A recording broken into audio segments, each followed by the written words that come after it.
আপনারা দেখে আসছেন আমরা 3 দিন ধরে আন্দোলন করছি। এই 3 দিনে আমরা প্রথম দিন রাস্তা রেলপথ অবরোধ করেছিলাম, দ্বিতীয় দিন আমরা শান্তিপূর্ণভাবে আমাদের প্রশাসনিক ভবনের সামনে অবস্থান কর্মসূচি পালন করেছি।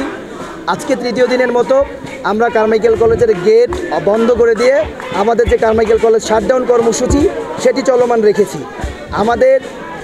আমরা যে আন্দোলন করছি, ইতোপূর্বে আপনারা জানেন কারমাইকেল কলেজ উত্তরাঞ্চলের একটি ঐতিহ্যবাহী শতবর্ষী কলেজ। এই কলেজের যে দুর্দশা সেটা আপনারাও জানেন, আপনারাও সংবাদ মাধ্যমের মাধ্যমে এটি তুলে ধরেছেন অনেকেই। তো এই দুর্দশা কাটিয়ে ওঠার জন্য 24-এর এই গণঅভ্যুত্থানের পরে আমাদের শিক্ষার্থীরা যে আন্দোলন করেছে, এখানে সকল শ্রেণী পেশার মানুষ তারা সবাই তাদের যে সুবিধাগুলো, তাদের যে সমস্যাগুলো সেগুলো আদায় করে নিয়েছে। কেবলমাত্র রংপুর অঞ্চলের কলেজ হিসেবে এই ঐতিহ্যবাহী কারমাইকেল কলেজ বৈষম্যের শিকার হয়েছে। সেই জায়গা থেকে আমরা শিক্ষার্থীরা আন্দোলন করে যাচ্ছি। আমরা বলেছি, যেহেতু অবকাঠামোগত নির্মাণ, অডিটোরিয়াম সহ আমাদের আবাসন সংকট, এ সকল কিছু কারমাইকেল কলেজ প্রশাসন মানে আমাদের প্রিন্সিপাল স্যার বা অত্র কলেজের শিক্ষক আছেন তাদের হাতে নেই। এটি হচ্ছে শিক্ষা মন্ত্রণালয়, শিক্ষা প্রকৌশল অধিদপ্তর এবং তাদের কাছে।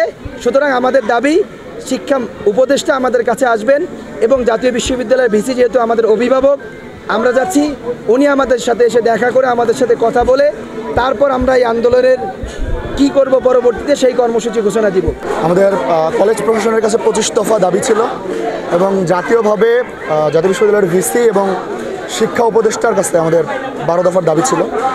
তো এই দাবির প্রেক্ষিতে আজকে আমাদের তৃতীয় দিনের আন্দোলন চলছে। এর মধ্যে কলেজ প্রশাসনের কাছে যে দাবিগুলো ছিল সেই দাবিগুলোর তারা আমাদেরকে একটা ডেডলাইন দিয়েছেন, কিন্তু আমরা আমাদের এই দাবির বাইরে আমাদের যেটি প্রধানতম দাবি ছিল সেটি হচ্ছে জাতীয় বিশ্ববিদ্যালয়ের ভিসি এসে আমাদের সাথে কথা বলবেন এবং এই দাবিগুলো পূরণের তিনি পূর্ণ প্রতিশ্রুতি দিবেন এবং শিক্ষা উপদেষ্টা এসে তার যে আয়ত্তে তার যে জিনিসগুলো সেগুলো তিনি পূর্ণ প্রতিশ্রুতি দিবেন।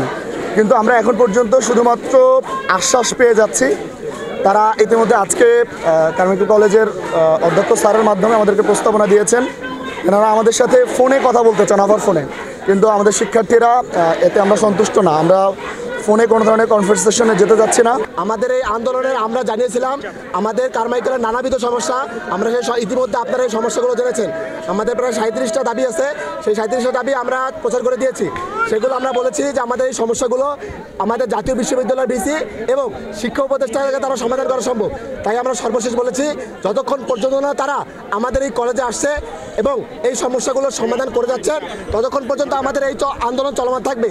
স্যাররা আমাদের কাছে এসেছেন এবং আগের মতোই আমাদেরকে আশ্বাস দিয়েছেন যে হবে, কিন্তু আমরা এই বারবার আশ্বাস শুনতে শুনতে ক্লান্ত। তাই আমরা সর্বশেষ বলেছি, যতক্ষণ পর্যন্ত ভিসি স্যার এবং আমাদের শিক্ষা উপদেষ্টা মহোদয় কারমাইকেল কলেজে এসে সমস্যার সমাধান না করছে, ততক্ষণ পর্যন্ত আমাদের এই আন্দোলন চলমান থাকবে।